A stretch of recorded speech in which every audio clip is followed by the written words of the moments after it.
নাই মই কিন্তু যিমানটো জানো তেওঁ হৈছে মামা আৰু আপোনালোক তেখেতৰ ভাগিন বৰ্তমান বাইদেউজনীয়ে মুখেৰে যিটো দিছে ধুলাই আৰু যদি কোনোবা খাই আছে চুলাই তেনেহ'লে সাৱধান কাৰণ ফাটি যাব মানে নিচা মই কিন্তু সেইটো নেজানো আপুনি বাংলাদেশী হয় নে নহয় কিন্তু মই ভালকে জানো আপুনি যে এজনী ঝাঁচীকে ৰাণী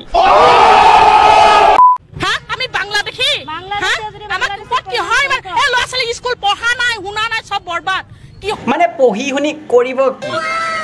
বুজিছে নহয় পঢ়ি শুনি মানুহে কি কৰি আছে বৰ্তমান এতিয়া খতম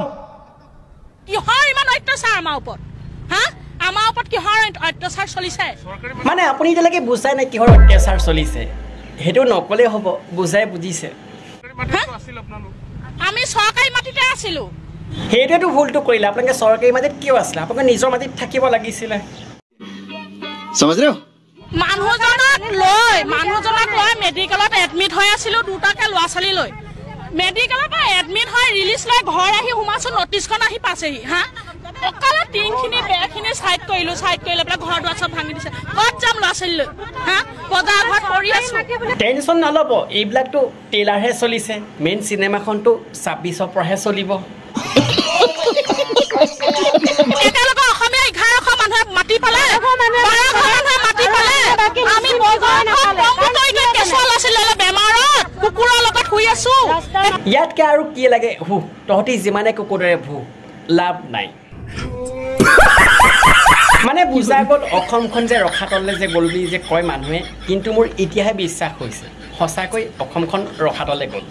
পানী খাছে না মানুহখিনিয়ে সুধা নাই একেলগে মানুহক বটা মাটি দি দিলে কিহৰ অন্যায় আমাৰ ওপৰত ইমান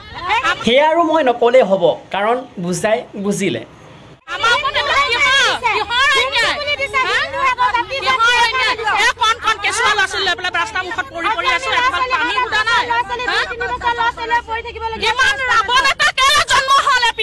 যি নহওক আপুনি এজন মুখ্যমন্ত্ৰীক যিটো কথা কৈছে সেইটো কিন্তু বেয়া কথা কৈছে মনত ৰাখিব আজি বেয়া দিন চলিছে কালি ভাল দিন চলিব ভাই মজা আয়া এটা ৰাৱণটো কেলা আহিলে এটা ৰাৱণ হয় না নহয় তেওঁ মামা হয় আৰু আপোনালোক তেওঁৰ ভাগিন হয় বৰ্তমান আজি ভিডিঅ' অনলি ফানিৰ বাবে বনাইছিলোঁ মই কাৰো মনত দুখ দিবৰ বাবে বা ৰাজনীতি কৰিবৰ বাবে বনোৱা নাই আৰু কেঁচা কলে যাবলৈ আজি ভিডিঅ' চাই কেনেকুৱা লাগিলে সঁচা এটা ক'ব যদি ভাল লাগিছিলে লাইক যি কৰে লাইকটো কৰি দিব চেনেলটো যদি ছাবস্ক্ৰাইব কৰে ছাবস্ক্ৰাইবটো কৰি দিব ধুনীয়াকৈ এটা কমেণ্ট কৰি জনাব আজি ভিডিঅ' চাই কেনেকুৱা লাগিছিল আৰু পাৰিলে বেল আইকনটো অল কৰি দিব যাতে যিখিনি ভিডিঅ' আপলোড কৰোঁ আপোনালোকৰ মোবাইলত গৈ সোমাই সেইবাবে বেল আইকনটো অল কৰি দিব আৰু আজিলৈ ভিডিঅ' এৰিছোঁ জয় অসম কিন্তু শ্বেয়াৰ নকৰাকৈ নাথাকিব সাৱধান হওক সতৰ্ক হওক সকলোৱে হাঁহি থাকক আৰু হওঁ হৈ থাকক কি ঠিক কাইলৈ আপোনাৰ ওপৰ পাৰিদাত নাথাকিবও পাৰে ধন্যবাদ।